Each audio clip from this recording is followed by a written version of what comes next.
povo de Deus, nós estamos de volta para mais uma Escola Bíblica Dominical. Esta feita nós queremos trazer um breve e sucinto comentário sobre a lição de número 5. Isso com base no capítulo 7 do livro de Hebreus. O tema da lição de hoje, Melquisedeque e o sacerdócio de Jesus. Lembrando aos irmãos que a semana passada a gente estudou o capítulo 6, esta semana a gente vai dar continuidade a esse estudo expositivo do livro de Hebreus. Portanto, já estamos na primeira lição do mês de maio, e aí a gente vai dar sequência até o início do mês de junho. Já no finalzinho do mês de junho, para fechar esse trimestre, a gente vai entrar na carta de Tiago.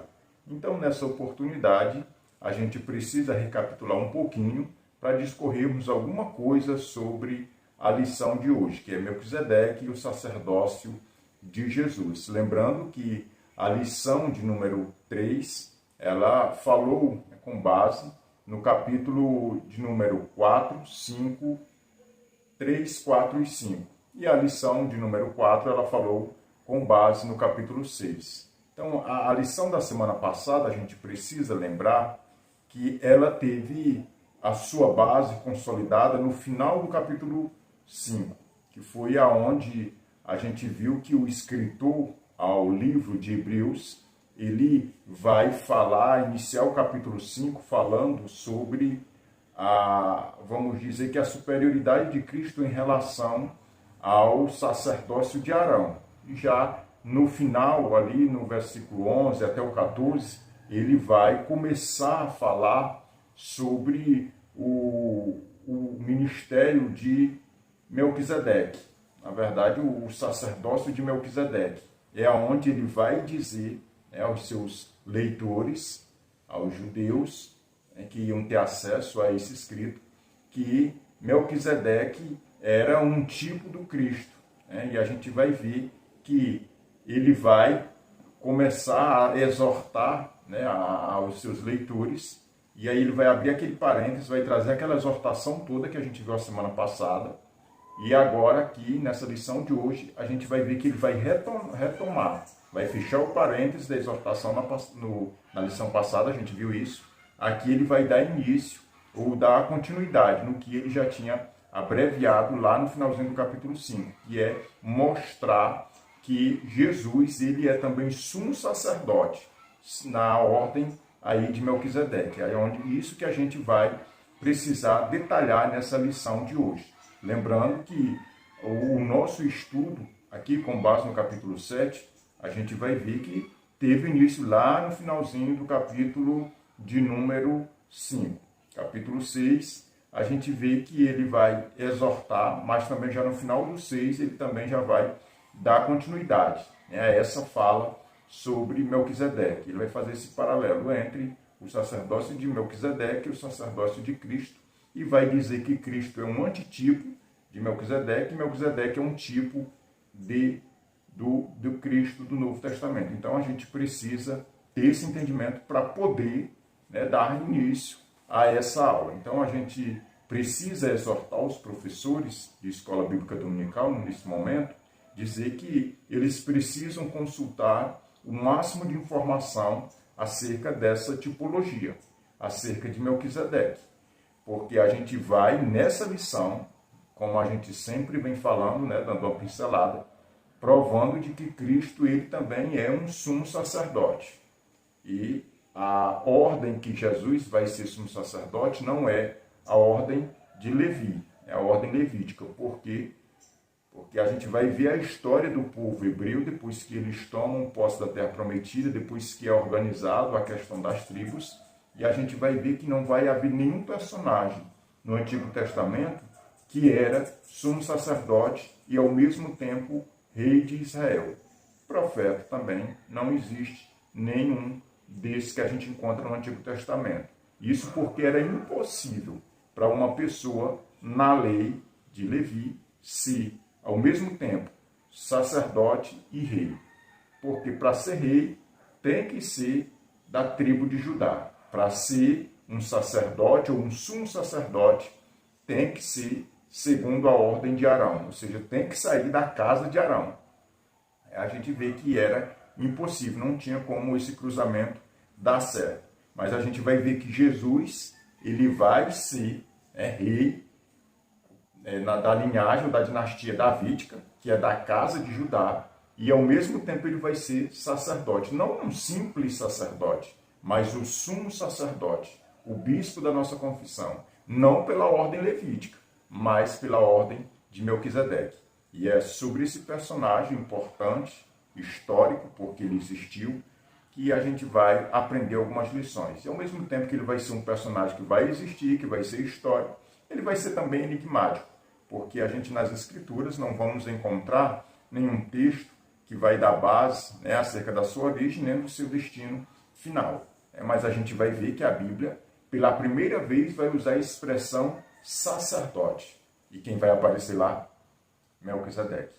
Capítulo 14 de Gênesis, quando Abraão ele vai voltar da guerra contra os reis, que ele vai vencer, ele vai ao encontro dele vai Melquisedeque, que era rei de Salém, e aonde a gente vai ver que ele vai dar pão e vinho a Abraão. Abraão vai reconhecer a sua autoridade de sacerdote e vai dar-lhe dízimo.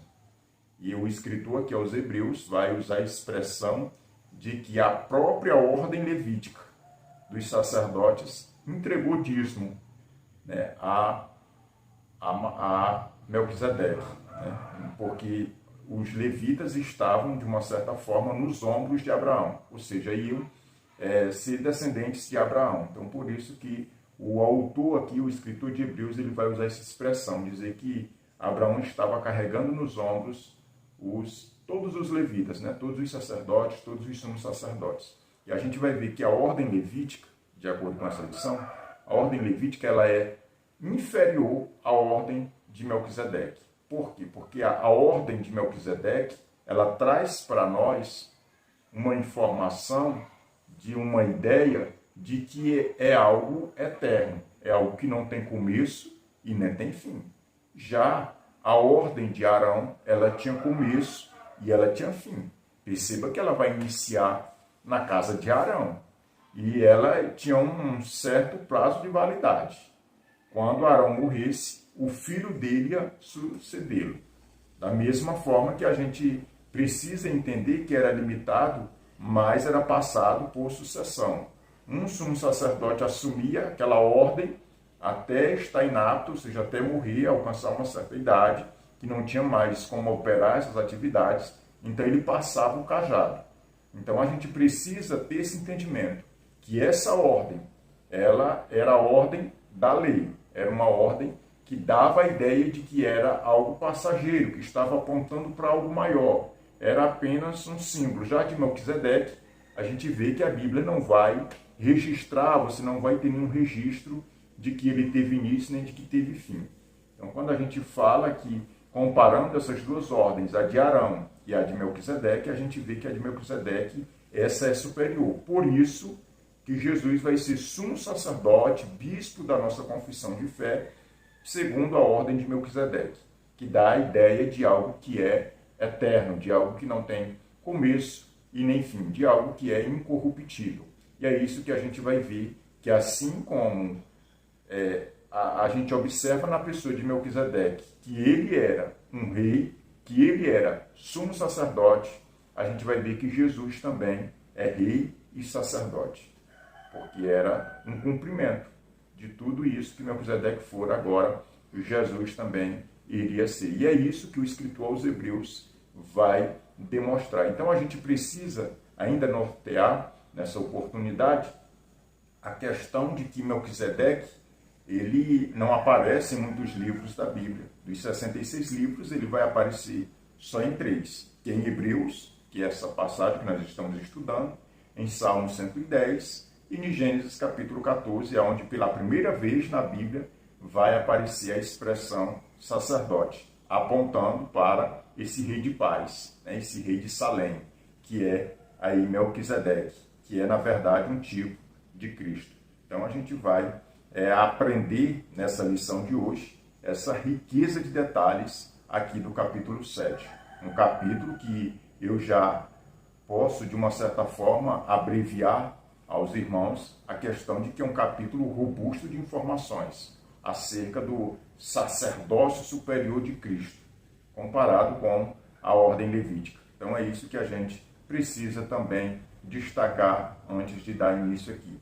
Antes de dar início aqui aos nossos objetivos, eu preciso agradecer a Deus pela vida de todos os irmãos que sempre têm nos ajudado, compartilhado, curtido, deixado seu comentário. E isso tem impulsionado os nossos vídeos chegar mais adiante e tem servido de auxílio para mais pessoas, para mais professores, mais superintendentes, coordenadores e até mesmo alunos da nossa Escola Bíblica Dominical espalhada na nossa nação. Que Deus continue abençoando ricamente a vida de todos os irmãos e aqueles que sentirem que devem compartilhar em grupos de EBDs locais ou de família, fique à vontade, que Deus os recompense. Queremos também louvar a Deus pela vida do nosso comentarista desse trimestre, pastor João Neres. Inclusive a gente compartilhou aqui o vídeo dele no nosso canal, e para que os irmãos também tenham mais informações, para que esse canal também sirva de bênção para todos que estão nos assistindo. O primeiro objetivo a gente precisa destacar com base no que devemos conhecer. O primeiro objetivo diz: conhecer a ordem de Melquisedeque.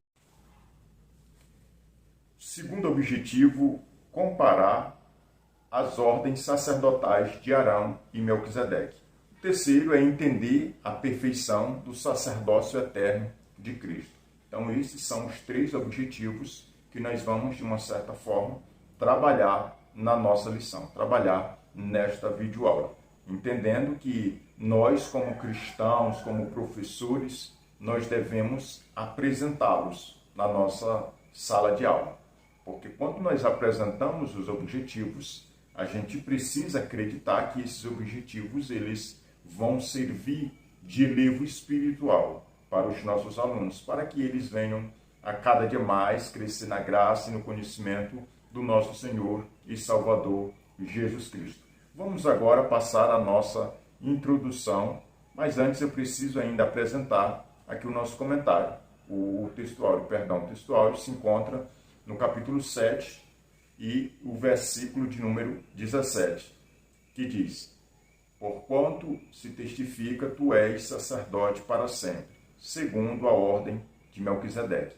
Então essas informações que nós encontramos aqui no livro de Hebreus, capítulo 7, versículo 17, é acerca do sacerdócio de Jesus, segundo a ordem de Melquisedeque, que é uma ordem superior, à ordem de Arão, até porque ela veio antes, até porque a ordem de Arão, na pessoa de Abraão, pagou dízimo, ou reconhecendo a autoridade dessa ordem. E é isso que a gente precisa destacar diante do nosso textual. Vamos agora à nossa verdade prática, que diz: o sacerdócio de Cristo, segundo a ordem de Melquisedeque, é superior ao sacerdócio de Arão, da ordem de Levi. Então a gente precisa também trazer uma ênfase com relação à nossa verdade prática, que o sacerdócio de Cristo, segundo a ordem de Melquisedeque, está elevado, quando comparado com o sacerdócio de Arão, segundo a ordem de Levi. Então, quando a gente coloca essas duas ordens sacerdotais, uma em paralelo com a outra, a gente vai ver que a ordem de Melquisedeque, ela vai se sobressair, ela vai se erguer quando comparada com a ordem de Arão. Porque a gente já falou, já explicou aqui de uma forma sucinta e bem objetiva, que a ordem de Melquisedeque ela é superior em tudo, comparado com a ordem aqui de Levi. Porque a ordem de Levi, ela vai existir muito depois da ordem de Melquisedeque. Ela vai ter origem em Levi. Depois ela vai ser promulgada na pessoa de Arão. Depois ela vai ser passada de geração a geração, pelos filhos, pelos descendentes de Arão. Já a ordem de Melquisedeque, ela vai ser muito antes dos patriarcas existirem. Ela vai ser uma ordem das quais a gente vai ver que Levi ainda não existia, quando essa ordem de Melquisedeque ela surgiu, quando ela veio tornar existência. E a gente precisa entender que essa ordem ela estava apontando para uma ordem muito maior, muito mais superior. Era uma ordem que, quando ela aparece na Bíblia, em Gênesis capítulo 14, a gente tem essa perspectiva, né, de que é uma ordem histórica, e existiu realmente. Abraão teve realmente esse encontro com esse homem, por nome Melquisedeque, que, na verdade, é um rei de justiça. E a gente precisa também nortear que essa ordem, quando ela aparece em Gênesis, é no sentido físico, né? Representava ali aquele cenário, mas estava apontando para algo que, além de ser físico, era também espiritual, que é o ministério sacerdotal de Jesus. Então, Jesus hoje, ele é sumo sacerdote de todos aqueles que creem no seu sacrifício. A Bíblia diz que o Senhor Jesus ele está à destra de Deus, Pai, intercedendo, ou seja, fazendo um papel de um sacerdote. Já expliquei isso na semana passada e volto a repetir, que o sacerdote, ele pega o povo e representa esse povo diante de Deus. Já o profeta é o inverso disso. Pega Deus e apresenta diante do povo. E a gente vê que Jesus ele está como sumo sacerdote, intercedendo por todos aqueles que assim creem na verdade do Evangelho. E é isso que o escritor aos Hebreus queria inculcar na cabeça, na mente dos seus leitores. De fato, quando ele diz aos seus leitores, isso lá no final do capítulo 5, que eles estavam como pessoas que eram ignorantes ou que estavam negligenciando, né, a questão do conhecimento, estavam sendo meninos na fé, não estavam podendo ser alimentados com uma comida sólida, mas com leite. Ou seja, não estava tendo aquela maturidade cristã para a boa compreensão dessa, vamos dizer que dessa explanação, dessa aplicação, né, que esse autor de Hebreus aqui ia explanar de agora para frente. Por isso que antes dele falar de Melquisedeque, ele vai trazer logo uma exortação, que foi a lição da semana passada, uma exortação acerca da maturidade cristã, do crescimento, da vida cristã, né, da doutrina, de tudo isso que a gente aprendeu na semana passada. Então, a nossa verdade prática, ela diz que o sacerdócio de Cristo é superior. E é isso que a gente deve, em todos os momentos, em todos os pontos da nossa lição, deixar bem claro para a nossa classe, que a ordem pela qual Jesus é sumo sacerdote é superior à ordem do Antigo Testamento. O primeiro ponto da nossa lição vai falar sobre Melquisedeque, mas antes eu preciso apresentar ou ressaltar o que o comentarista da nossa lição vai também nortear aqui no último parágrafo da nossa introdução, que diz: ressaltamos mais uma vez que a Bíblia originalmente não tinha capítulos e versículos, portanto, devemos lembrar que o texto que estamos estudando é a continuação de Hebreus 6 e 20. É aquilo que a gente tinha comentado no início dessa introdução, onde a gente afirmava que o autor, né, de Hebreus ele vai dar, né, vamos dizer que início, a base desse ensino lá no finalzinho do capítulo 5. Aí ele vai abrir espaço para a exortação, que vai ser o capítulo 6 quase todo, né? Já no versículo 20, que é o último versículo, ele vai já dar início, né, a falar sobre essa ordem, ou essa ordem que para os leitores de Hebreus era um mistério. Só quem sabia, ou quem estava explanando, era quem tinha conhecimento bíblico. E quem é o autor de Hebreus aqui tinha muito desse conhecimento. Por isso que ele vai, de uma certa forma, apresentar, né, para esses crentes que já estavam amadurecendo conforme aprenderam no capítulo 6. Então a gente precisa destacar que por isso que a nossa lição ela sempre vai tomar por base sempre um capítulo, né, atrás, porque quando foi escrito não tinha essa questão de divisão de capítulo na Bíblia, era só um rolo, né? Um livro era um rolo e lia ele completo. Agora para nós não, está dividido em capítulo e em versículo, por isso que a gente vai ver sempre o autor iniciando um assunto no capítulo 5, terminando no capítulo 7, Então a gente precisa também ter esse entendimento para que a aula venha fluir, né, com mais facilidade no nosso entendimento, na nossa mente. Primeiro ponto, Melquisedeque. Nesse primeiro ponto aqui, a gente vai ver quem era Melquisedeque. O primeiro tópico, o nosso comentarista, ele vai apresentar como um personagem misterioso, né, que vai aparecer em duas, vamos dizer, em duas passagens, que é em Salmos e em Gênesis 14, e a terceira vai ser aqui onde a gente está estudando. A gente vai ver que o significado do nome Melquisedeque significa rei de justiça. Então, todas essas informações a gente já tem feito um apanhado, e você que é professor precisa também ter esse apanhado e levar diante da sua classe. Então, esse Melquisedeque, além de ele ser sacerdote, ele era também um monarca. Era rei de Salém, que era o nome antigo de Jerusalém, né, que mais tarde vai se tornar Jerusalém. Então, Salém era essa cidade que hoje nós conhecemos como Jerusalém. O segundo tópico, um tipo de Cristo. Aqui o comentarista ele vai apresentar ele como um tipo de Cristo. No primeiro ele vai falar que ele era um personagem misterioso, ou seja, enigmático. Era histórico, mas não era místico. Ele era alguém que tipologicamente representava o futuro, representava Cristo. Ele era um ser histórico, ele existiu. Mas aqui no 2 ele vai falar que é um tipo de Cristo. Então a gente precisa aprender o que é a questão da tipologia. A tipologia é como, na verdade, é sombra das coisas futuras. É como se a gente olhasse para a sombra e aquela sombra ela não fosse ainda aquilo que a gente espera, ou aquele produto real. Por trás daquela sombra ainda tem algo que é real. Então, na verdade, Melquisedeque aqui ele era um tipo de Cristo. Então, ele vai apontar para Cristo. E Cristo é um antitipo aqui de Melquisedeque. É isso que a gente precisa nortear, é isso que a gente vai ver com detalhes nesses tópicos. Vamos passar para o terceiro tópico do primeiro ponto, que vai falar sobre...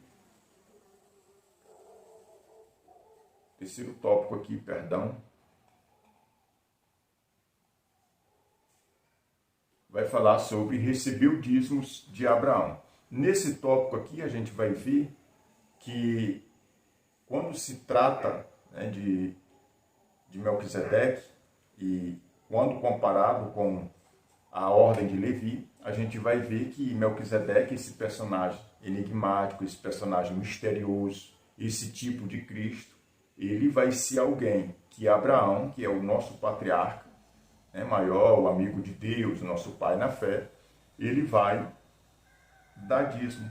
Ele vai olhar para esse rei de Salém, vai reconhecer a autoridade e vai entregar dízimo, de tudo aquilo que ele já tinha, vamos dizer, que sido agraciado por Deus. Então a gente precisa aprender ou usar vamos dizer que esse tópico para dar uma pincelada acerca do dízimo aqui. E lembrando aos irmãos o que a gente tem falado, já em algumas outras oportunidades, que o dízimo ele não é o objeto de salvação.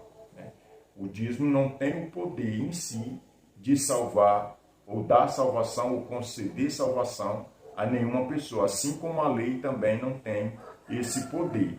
Mas o salvo, ele, por um ato de fé, ele dizima, ele reconhecendo a autoridade de alguém digno de receber o dízimo, ele entrega, por um ato de fé, para que assim Deus possa ou continue abençoando. Não que a gente olhe para o dízimo e vê isso como algo do tipo que alguém vai entregar já pensando em receber ou ser muito mais abençoado. Na verdade, é uma retribuição, reconhecendo que não está dando ali 10%, mas os 100%, de que tudo que tem pertence a Deus, mas por um ato de fé ele está depositando ali os 10%, entregando.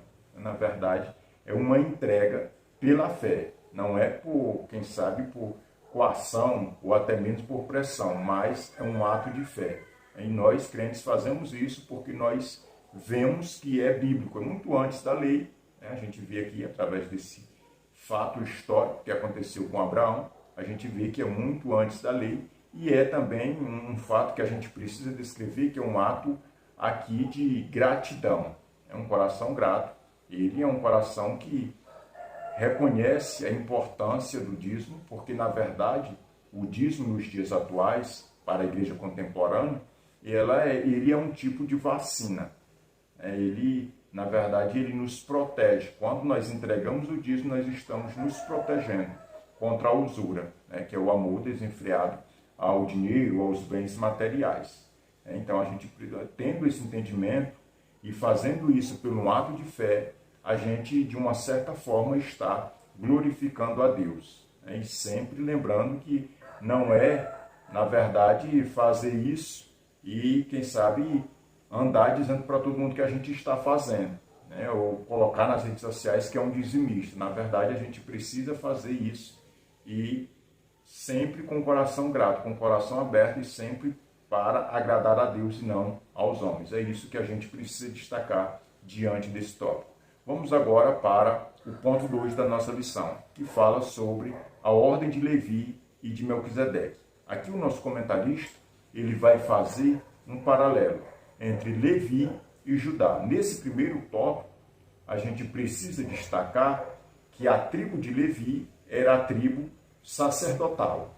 A tribo de Judá, a tribo real, onde vai surgir toda a monarquia, com base na tribo de Judá. Lembrando que a tribo de Levi, ela era do Senhor. Lembra o que aconteceu lá em Êxodo, quando o Senhor ele vai comprar todos os primogênitos. Ele vai pegar todos os primogênitos, que quando saíram do Egito lá, na noite da Páscoa, que o anjo da morte passou e nenhum morreu dos hebreus, foram preservados. Então, se eles foram preservados, foi pela vontade de Deus. Então, todos os primogênitos pertenciam a Deus. Então, Deus, quando chegamos no livro de Êxodo, aí no deserto, a gente vê que Deus ele vai mandar Moisés contar todos os primogênitos. Aí vai dar um certo número. Aí ele pega e vai, na verdade, fazer um pagamento pela vida daqueles primogênitos. Aí ele vai fazer uma troca. Ele vai dizer, olha, eu entrego de volta os primogênitos e fico com a tribo de Levi, porque essa tribo ela vai ser minha. Ela vai me representar diante do povo. Ela vai estar sob os meus cuidados. É tanto que ela não vai ter direito à herança. Ela vai habitar em todas as partes da terra prometida. Em todas as tribos sempre vai ter alguém da tribo de Levi lá, porque vai me representar. Então a gente vê que Deus, quando ele compra para si a tribo de Levi ela passa a ser, na verdade, uma tribo que é comprada por Deus, uma tribo que é de responsabilidade de Deus, para exercer a sua autoridade, os seus ensinamentos diante do povo. Então, a tribo de Judá versus a tribo de Levi, a tribo de Judá é uma tribo real, é da onde vai surgir a dinastia davídica, anos depois vai nascer o Cristo. As promessas apontavam que ele seria o filho de Davi. Então, a gente precisa ter esse entendimento e não fazer essa mistura. Então, era impossível para alguém ser sacerdote da tribo de Judá e alguém ser rei da tribo de Levi. Não tinha como isso acontecer. Mas Cristo vai ser sacerdote, não segundo essa ordem, mas conforme a ordem de Melquisedeque. O segundo tópico que a gente precisa aqui destacar é a lei versus graça. Aqui a gente já tem falado muito sobre a lei versus graças. É onde a gente precisa destacar que a lei ela já foi comparada ou tido em lições passadas, que era comparada a um aio, que era, na verdade, a gente já explicou que um aio era uma pessoa que era contratada por um pai de família, que tinha a responsabilidade de pegar uma criança e educar até os seus 17 anos, 18 anos, e ensinar tudo que era de competência, e depois devolver ao pai. Ou seja, essa pessoa que era esse aio tinha essa responsabilidade de passar um tempo com aquele filho. Então, na verdade, a lei ela também é limitada. Ela veio cumpriu o seu tempo, cumpriu o seu ministério, mas ela não tinha a finalidade e o objetivo de salvar. Ela apenas apontava para a graça. Já a graça é um período onde era a manifestação visível da salvação. A graça é esse período visível da manifestação da salvação. É onde a gente vai ver que no início do período da graça, Jesus vai vir a esse mundo, ele vai derramar o seu sangue na cruz do Calvário, e assim a gente vai presenciar o plano de salvação sendo elencado, né, no sacrifício de Cristo. Então a gente precisa destacar que a lei versus graça. A graça, ela é superior à lei. A lei, ela é inferior porque ela já cumpriu o seu propósito. Ela já teve a sua participação, o seu tempo na história. Então quem está debaixo da graça não precisa mais estar debaixo da lei, porque já cumpriu a lei na pessoa de Cristo. Terceiro tópico, mortalidade versus eternidade. A gente precisa destacar que quando o comentarista ele nos leva para esse terreno da mortalidade versus eternidade, a gente ainda tem que ter em mente a questão da ordem levítica e da ordem de Melquisedeque, para que a gente não perca de vista aqui o objetivo principal da nossa lição. Porque a ordem levítica, ela representava mais a questão da mortalidade, porque o sacerdote, ou o sumo sacerdote da ordem levítica, ele não era eterno, ele morria. E sempre quando ele morria, o que estava na linha de sucessão vinha e ocupava o lugar dele. Ou seja, ele era perecível, ele tinha o prazo de validade. Então, quando se fala eternidade, a gente, levando para a ordem de Melquisedeque, a gente vai ver que ela não tem início nem tem fim. Ou seja, representa Cristo. Que Cristo, como nosso sumo sacerdote, ele nunca mais vai morrer. Ele é eterno. E então nós temos que ter a nossa esperança baseada nesses méritos do nosso sumo sacerdote, que é eterno. E é isso que a gente precisa destacar nesse tópico. Vamos passar agora ao terceiro e último ponto da lição, para que o nosso vídeo não fique muito longo. O terceiro ponto da lição vai falar Jesus, o sacerdote perfeito e eterno. Nesse ponto da lição, a gente vai ver que Jesus, ele como sacerdote perfeito e eterno, a gente vai ver que ele vai cumprir fielmente a justiça de Deus, que foi lhe imputada. Qual era a justiça? Que havia uma cédula de condenação contra a humanidade. Porque lá no início, lá em Gênesis, o homem vai desobedecer a Deus e aí ele vai atrair para si a morte, o pecado. Então, isso, na pessoa de Cristo, era representando essa cédula. Essa cédula ela estava cheia, completa, de condenação para a humanidade. Mas Cristo, como sacerdote perfeito, ele vai executar essa justiça que era exercida por Deus. Então essa cédula ela vai ser rasgada ao meio, que é a mesma questão do véu ser rasgado de alto a baixo. E a humanidade voltar em Cristo, ter acesso a Deus. Então só por meio desse mediador, que é Jesus, que é sacerdote perfeito e eterno, nós podemos alcançar um lugar ao lado do Pai. Porque por mais bom que fosse um sacerdote do Antigo Testamento, era impossível que ele fosse perfeito. Porque antes dele sacrificar pela expiação do pecado dos seus irmãos, primeiro ele sacrificava um animal pelos seus pecados da sua casa. Esse Jesus, não. Ele sacrificou a ele mesmo pela humanidade, porque ele não tinha pecado. Então ele já se torna um sacerdote, e além de sacerdote ele já se torna perfeito. Primeiro como sacerdote, também como oferta. E eterno, porque ele não tem, ou não pode ser mais afligido pelo poder da morte. Porque quando nós lemos a palavra de Deus, nós entendemos que Jesus morreu, mas ao terceiro dia ele venceu a morte. Ou seja, ele ressuscitou dos mortos. E a ressurreição de Jesus para nós é a garantia da nossa salvação. É a garantia de que nós também ressuscitaremos dos mortos, para com ele nós reinarmos. O segundo tópico aqui do nosso último ponto da nossa lição fala sobre mais sublime que os céus. Aqui a gente precisa destacar, nesse tópico, que Jesus, ele sendo mais sublime do que os céus, a gente precisa fazer um pequeno paralelo entre a questão dos céus, né, comparado com Cristo. A gente vai ver que Jesus, como sendo o sumo sacerdote, ele é mais sublime do que os céus. Porque quando nós olhamos para os céus, nós vemos que ele é algo que é indescritível, por mais que a gente procure as mais belas palavras para descrever a glória do universo, descrever as glórias da criação, a gente não vai encontrar as palavras certas, porque a nossa mente ela é limitada, a nossa mente ela é fadada, né, ao esquecimento ou até mesmo às palavras erradas. Mas quando a gente olha para Cristo, a gente tem que ter esse entendimento que foi Ele quem criou todas essas belezas. Foi Ele quem criou todas essas belezas indescritíveis que é o céu, o que tem no céu.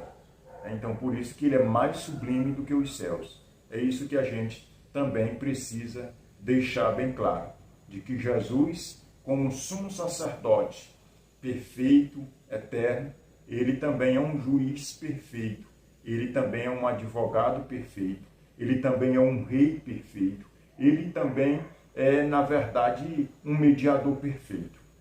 Não há imperfeição nesse mediador que é Jesus. Então, a obra de Cristo, ela foi uma obra perfeita.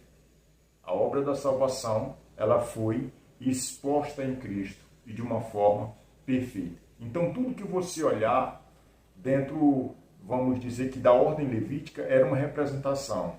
Se você entrar no tabernáculo, você vai ver que aquela cerca que havia no tabernáculo representava algo, né, em Cristo. Você vai ver a pia, o lavatório, você vai ver o altar de incenso, o altar da oferta, você vai ver ali todos aqueles símbolos, eles apontavam para a glória de Deus. A cor das cortinas, as próprias cortinas, vamos dizer que os elementos ali de ouro, de prata, de bronze, tudo isso representava a glória do ministério de Cristo. Então a gente precisa destacar que Cristo ele é mais sublime do que os céus. Terceiro e último tópico aqui da nossa lição fala sobre perfeito para sempre. Aqui a palavra perfeição, nesse tópico, ela vai ser, de uma certa forma, apresentada, norteada. E é isso que a gente precisa destacar, que o nosso Cristo, ele era perfeito nessas tipologias, ele foi perfeito quando ele exerceu o seu ministério terreno e ele continuará sendo perfeito. E é isso que a gente precisa destacar. Então, até a nossa próxima aula, em nome de Jesus. Precisando de oração? Quer que alguém ore por você?